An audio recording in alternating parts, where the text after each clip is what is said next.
If you want to check battery temperature on Samsung Galaxy Z Flip 8, then unfortunately there is no dedicated option or setting that would allow you to check the battery temperature on your phone. There is no built-in option, but we can get a third-party app that allows us to check that information. So we can go to the Play Store, then over here we can simply search and we can type something like battery temperature. There we go. And as you can see, we have many different apps that, at least in theory, should allow you to check the battery information. So I'm just gonna choose this app over here. This app I know is not specifically just for battery temperature. It contains lots of different information about the device, but the battery temperature is definitely one of them.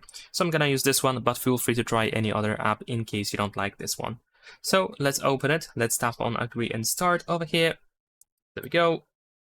You might see an information that you can grant notifications permission, but it is not really necessary to do so.